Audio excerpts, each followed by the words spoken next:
A gente vai ler alguns versículos de alguns capítulos, então eu queria que você deixasse aberto. Mas inicialmente nós vamos ler Neemias 1, do 1 ao 4 só.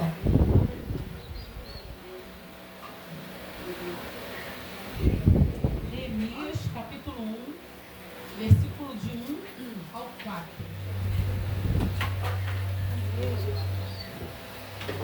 Vamos lá,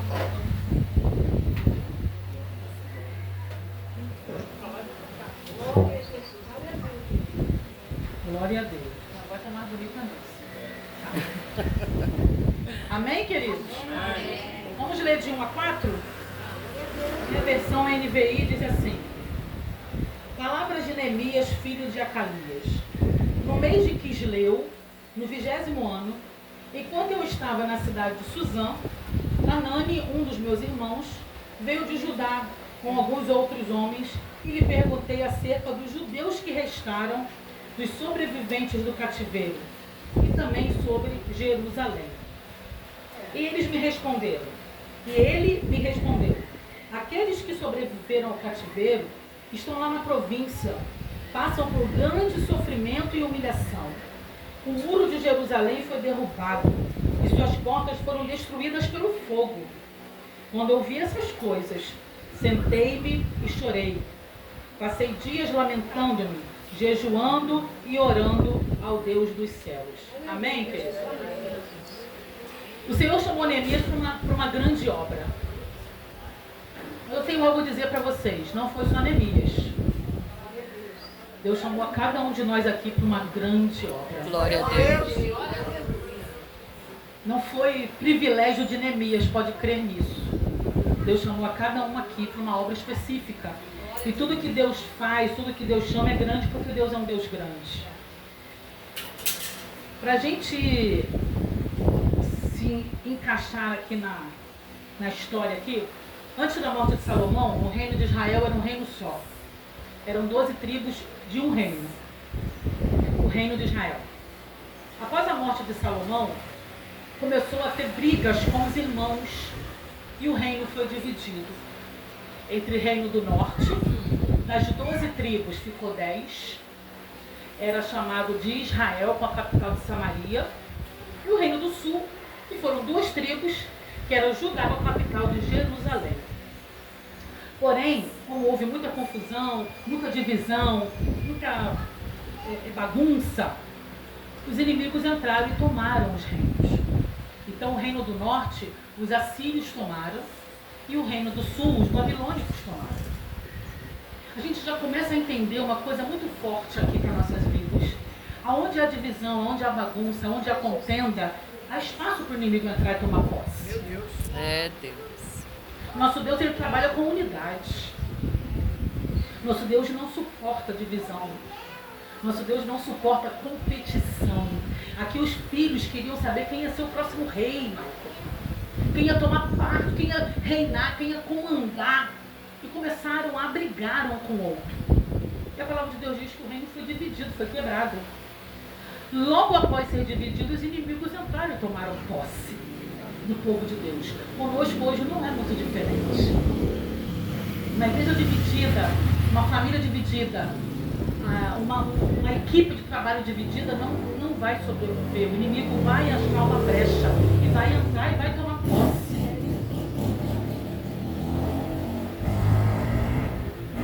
Neemias era copeiro do rei. Neemias estava no castelo, palácio no caso, né? No palácio era copeiro do rei.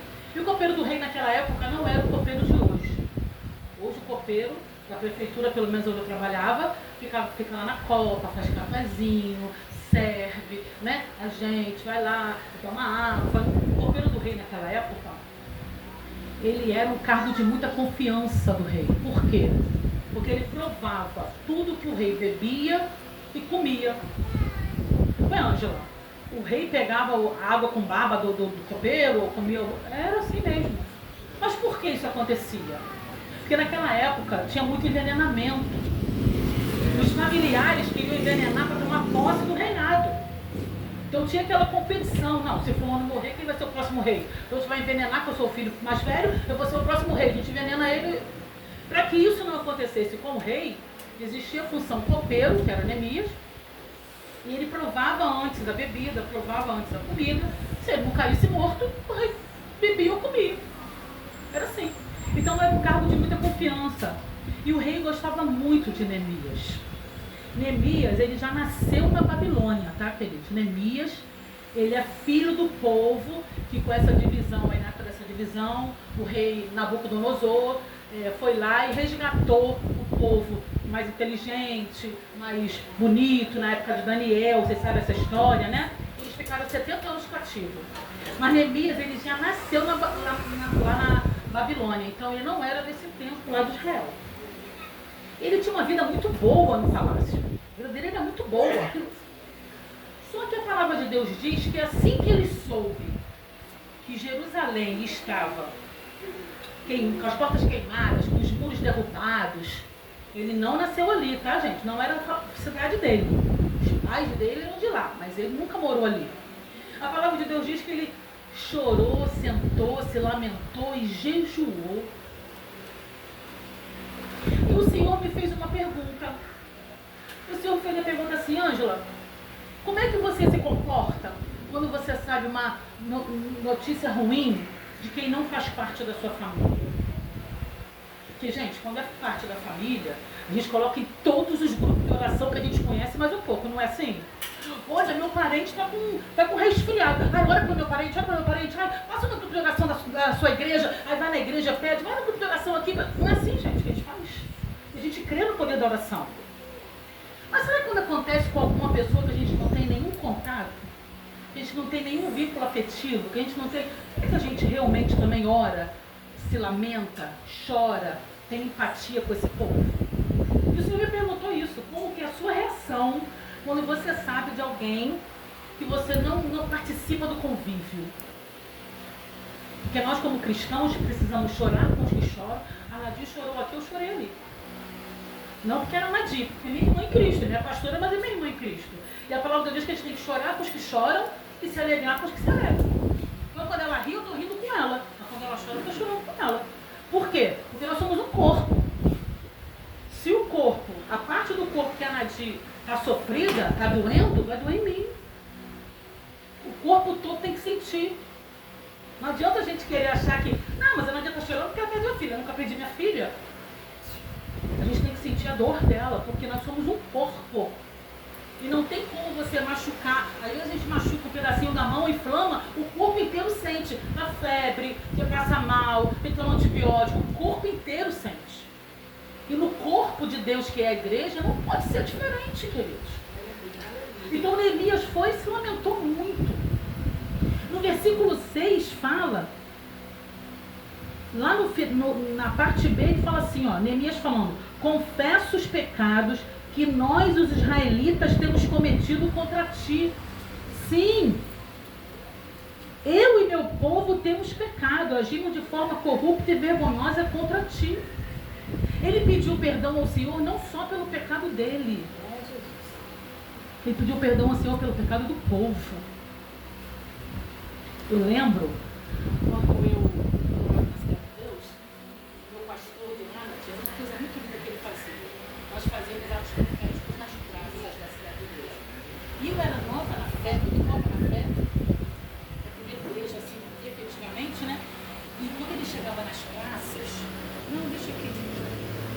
E quando ele chegava nas praças, o pastor falava assim: Senhor, aquilo para mim foi atacado. Senhor, peço perdão aqui por todo sangue inocente derramado desse lugar. Todos aqueles que derramaram sangue inocente, eu peço perdão, Senhor, tenha misericórdia. Eu olhava aqui e falei: o pastor está pedindo pelo pecado do povo que morreu aqui, que matou o povo. Como assim? Eu não conseguia entender naquela época.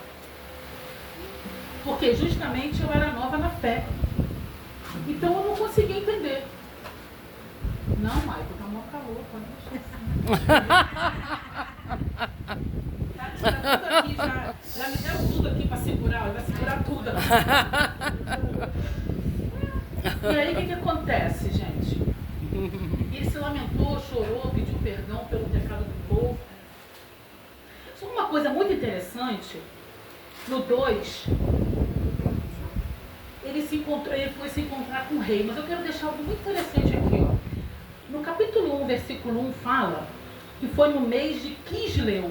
No calendário judaico era Quisleu, no nosso calendário agora era como se fosse novembro e dezembro. Então vamos fazer as contas aí. No mês de Quisleu ele soube disso, tá? No mês de novembro ou dezembro, o irmão dele esteve lá e ele soube o que aconteceu. No 2:1, capítulo 2, versículo 1, ele fala assim, ó: no mês de Nissan, na hora de servir o vinho, levei ao rei. Mas nunca antes eu tinha estado triste na presença dele. Por isso o rei lhe perguntou: por que o teu rosto parece tão triste? Se você não está doente, essa tristeza só pode ser do coração. E aí Neemias foi e comentou com o rei: poxa, rei, olha, eu soube que onde moravam meus pais está tudo em destruição. O senhor pode me dar cartas para eu ter um livre acesso para chegar até lá?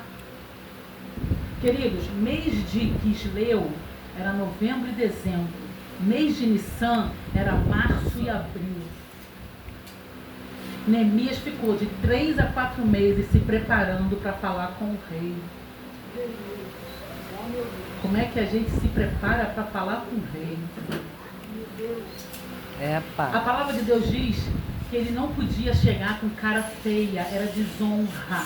Tinha que chegar perante ao rei sorrindo e dizendo que o rei viva para sempre.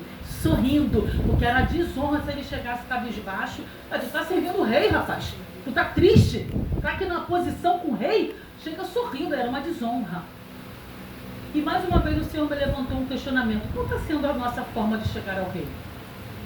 Como é que a gente tem se apresentado ao rei? Às vezes chega no rei e fala: ai meu Deus, misericórdia de mim, tu está vendo, Senhor? Minha vida que não é casa do meu marido. Ah, meu Senhor, por favor, né, Senhor? Às vezes a gente chega pro Senhor assim, né? Em vez de começar assim: Senhor, tu és lindo, maravilhoso, eu creio no teu poder, tu és todo poderoso, tu és santo de Israel, Senhor, eu creio que vai fazer maravilha, porque tu pode, não é impossível para ti. Não, a gente já chega, Senhor, ai, não acredito não. E o Senhor me fez esse questionamento lá em casa: como é que você tem se apresentado ao rei? Ao rei dos reis. E a palavra de Deus diz que ele foi e pediu cartas ao rei. No 2. Mas a palavra de Deus diz que ele, além de ter dado cartas, ele acompanhou uma escolta de oficiais do exército e de cavaleiros que o rei enviou com ele. Isso está no 2:9. E eu pensei o seguinte, ó. A gente pede algo para Deus, mas como está em Efésios 3:20, Deus sempre dá infinitamente mais do que aquilo que pedimos ou pensamos, segundo o poder dele que opera em nós. Neemias pediu só cartas. Não, só quero cartas para os oficiais do caminho me deixar passar para chegar até lá. Ele tinha que passar por algumas cidades. E ele tinha que ter essa liberação do rei para chegar em outras cidades, até chegar em Jerusalém. Até porque, a gente vai entender daqui a pouco, de Suzã, onde ele estava, até Jerusalém, um caminho a cavalo, que era normalmente como eles faziam, durava 4 meses. Duravam 4 meses de caminho a cavalo. Então ele tinha que passar por várias cidades até chegar em Jerusalém. Ele estava na Babilônia. E aí ele pediu cartas, mas o rei falou assim: não, faz o seguinte, eu não vou te dar sua carta não.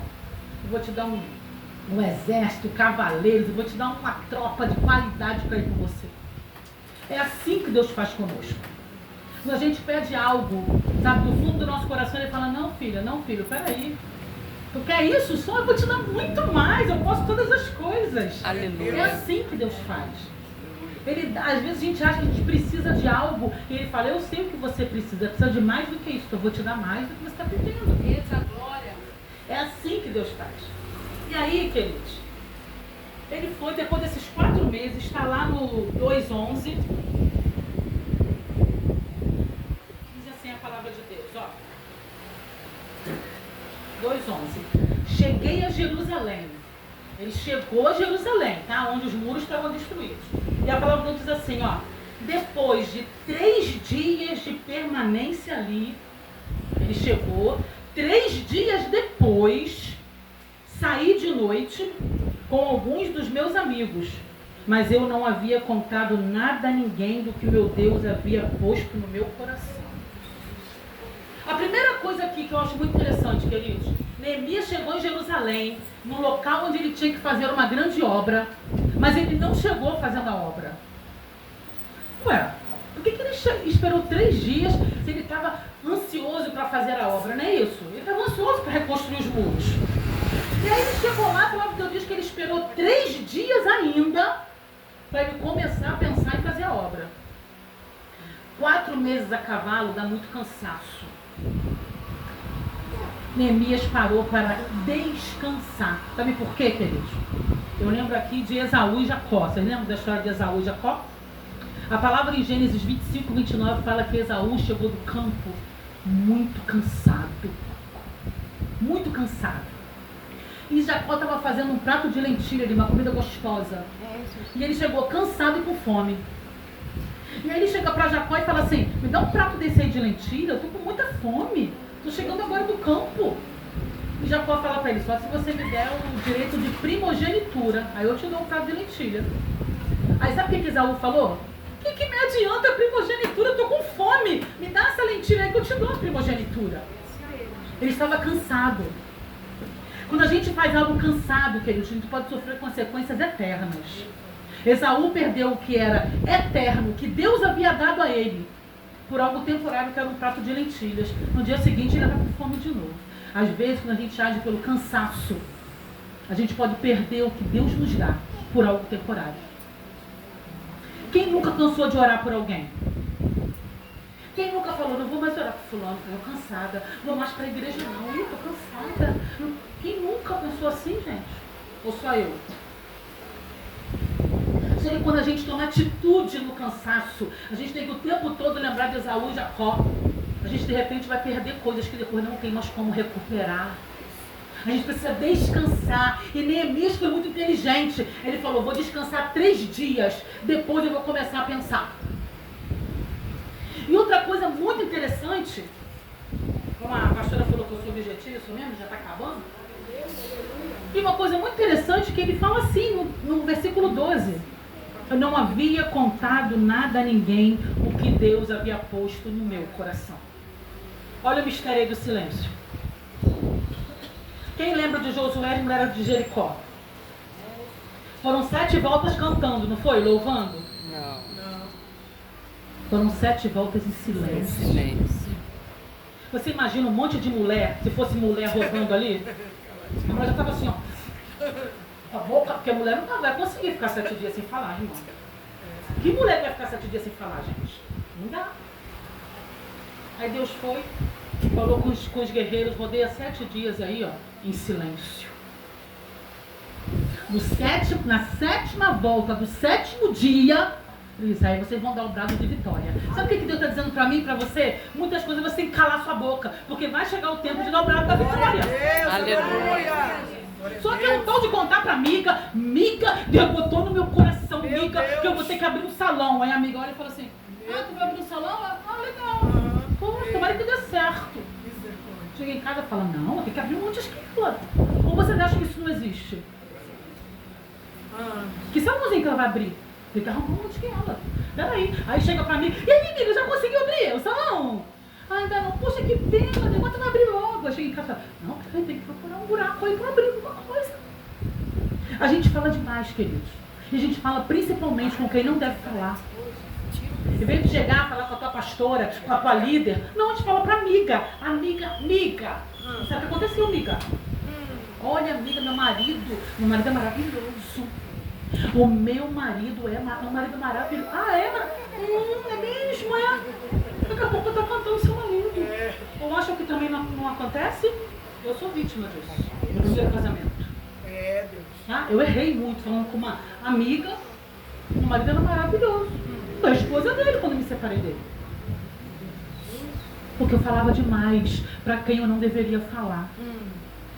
Aqui ele diz que depois que ele descansou, não devemos fazer nada cansado. Não brigue cansado. Não fale com seu cônjuge cansado. Sabe? Não discuta cansado. Não, nem ore cansado. Senhor, eu quero descansar um pouquinho, depois eu vou falar contigo. Não faça nada cansado. E a segunda coisa que Neemias nos ensina: não compartilhe coisas que não tem que compartilhar com pessoas que não tem que saber da sua vida. Fique no silêncio. Deus vai te dar o direito. Eclesiastes 3 fala assim, ó, há tempo de falar e tempo de calar.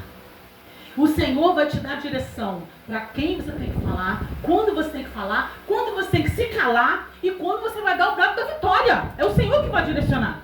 Aleluia. E aí ele disse, não falei nada para ninguém. Mas olha que interessante. No 2:19, Neemias ainda não havia iniciado a reconstrução dos muros. Ele não havia iniciado ainda. No 19 fala assim, ó. Quando, porém, Sambalate, o Oronita, Tobias, o Amobita, e Gesem, o árabe, souberam disso, zombaram de nós. Desprezaram-no e perguntaram, o que estão fazendo aqui? Estão se rebelando contra o rei? Os inimigos já começaram a atacar. Só quando eles souberam que ele ia fazer uma grande obra. Porque é assim que o inimigo faz. Nossa, às vezes eu já ouvi pessoas falar assim, caramba, eu não sou nada na igreja. Eu não sou nada. Primeiro que ninguém é nada na igreja. Todo mundo é tudo. Glória a Deus. E tem que ser pro Senhor tudo. Não é para aparecer, é pro Senhor. Porque o título não leva ninguém pro céu, que vai ficar muito pastor no inferno. E muita gente que não tem título vai pro céu. Então não pense que título leva pra glória. Não leva não. O que leva pra glória é obediência à palavra. Aí isso leva pra glória. E aí, os inimigos apareceram aqui no versículo 19. Antes do início da reconstrução, o inimigo vai sim te afrontar. Ah, já está lançando maldição? Não. O inimigo é trevas. Quando ele vê luz, ele afronta, ele vai afrontar. O objetivo dele, por que ele foi lançado do céu? Qual foi o motivo que ele foi lançado do céu? É o que, irmã? Queria o lugar do Senhor. Você acha que ele vai gostar de quem adora aquele que ele queria o lugar? Você acha que ele vai gostar de mim estando aqui louvando, sentindo a presença de Deus? Eu acho que ele vai gostar quando o Michael está aqui clamando, o Anjo está aqui glorificando. Eu acho que ele vai ficar feliz com isso? Não, ele vai ficar muito feliz quando a gente sai daqui e começa a amaldiçoar o vizinho, brigar com o marido, trair o cônjuge, falar mal da pastora, xingar o filho. Isso aí ele vai amar. Porque aqui é muito lindo e muito fácil ser crente. Agora vai ser crente com filho rebelde, com marido que bebe, com esposa que xinga, com patrão que é alcoólatra, que fala um monte de besteira. Vai ser crente nesses momentos. E aí, a palavra de Deus diz que o inimigo ele passou ao redor. Você está esperando uma brechinha assim, ó. Às vezes fala assim, ah, mas eu não fiz nada. Eu só rapidinho, eu só falei o que não era verdade. Rapidinho, eu só falei assim, não, mas não foi por maldade. Foi por maldade. Aí o inferno inventa a mentirinha do bem, a mentirinha gospel, a mentirinha branca. O mundo inventa esse negócio tudo. Não é assim? Você boba, só um pouquinho. A inveja santa. Aprendi dessa que é péssima, gente. Então você tem que entender que o inimigo vai se levantar. E olha só, quando o inimigo se levantar, glorifica. Porque você está no caminho certo. Porque se você estiver no caminho dele, ele não vai nem te perturbar. Você já vai estar no caminho dele mesmo. Ele vai te perturbar para quê? Então se você está no caminho certinho, caramba, é muita prova. Olha, eu vou te dizer, o inimigo está furioso com a minha vida. Eita, glória a Deus, Senhor, eu estou no caminho certinho. Ele é um perdedor mesmo? Qual é o final dele, gente? Perder. Nós somos mais do que vencedores em Cristo Jesus. Em qualquer coisa que fizermos, seremos bem-sucedidos. A gente vai ver aqui. E o único adjetivo, vamos dizer, que nunca vai mudar, né? Um dos únicos, são vários, do inimigo é que ele é perdedor. Ele nunca ganha uma batalha, ele só perde.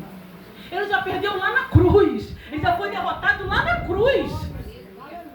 Ele continua um derrotado. Então, se está catucando você, glorifica. E aí, tudo bem, não havia começado. Agora, olha que interessante, no capítulo 3. Capítulo 3, no versículo 1. Ele fala, o sumo sacerdote, Elisiabe, seus colegas sacerdotes começaram o trabalho. Começaram o trabalho no capítulo 3. E diz assim, ó, e começaram a reconstruir a porta. Ué, peraí, pastora. Peraí. Porque se ele falou que a cidade estava toda destruída, a lógica é começar a construir com o quê? Os homens aí. Começar a reconstruir o quê, a lógica? Os alicerces. Alicerce, parede. Mas a palavra diz que eles começaram a construir a porta. E eu perguntei ao Senhor, Senhor, tá um pouco incoerente nesse negócio, Senhor, que assim construir a porta.